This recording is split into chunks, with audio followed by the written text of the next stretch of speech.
করেছেন। এই নিউজটি করেছে কালবেলাতে। একটা ঘটনা শুনে আপনি চমকে যাবেন। আমাদের ভোলা জেলার একজন চিকিৎসাধীন অবস্থায় ওই চিকিৎসাধীন নারীকে ধর্ষণ করা হয়েছে বলে তিনি অভিযোগ করেছেন। ভোলা জেনারেল হাসপাতালে চিকিৎসাধীন এক নারীকে ধর্ষণের অভিযোগ ওঠে।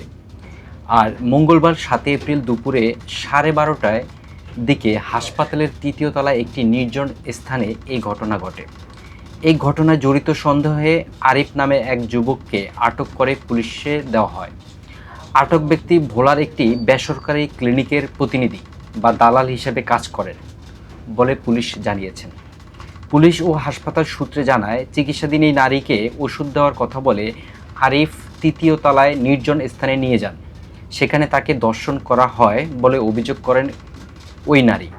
তার চিৎকার আশপাশের লোকজন ছুটে এসে আরিফকে ধরে ফেলে।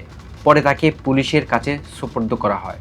ভোলা সদর হাসপাতালের তত্ত্বাবধায়ক তৈয়বুর রহমান বলেন, হাসপাতালে এই ধরনের ঘটনা অত্যন্ত দুঃখজনক। আরিফ নামের যুবককে আটক করে পুলিশের হাতে তুলে দেওয়া হয়েছে।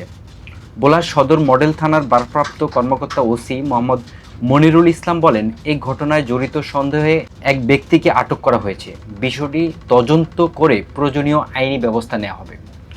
একবার চিন্তা করুন, একজন নারী তিনি হসপিটালে গিয়েছেন চিকিৎসার জন্য, সেখানে তিনি নিরাপদ নয়, তিনি ধর্ষণের শিকার হয়েছেন বলে অভিযোগ করেছেন। এই নিউজটি করেছে কালবেলাতে এই নিউজটি হয়েছে হাসপাতালে চিকিৎসাধীন নারীকে ধর্ষণের অভিযোগ। তো আপনাদেরকে জানানোর জন্য এই রিলস ভিডিওটি। এই ভিডিও সম্পর্কে কমেন্ট করে জানাবেন এবং আপনার মতামত কমেন্টে অবশ্যই আমাদেরকে দেবেন।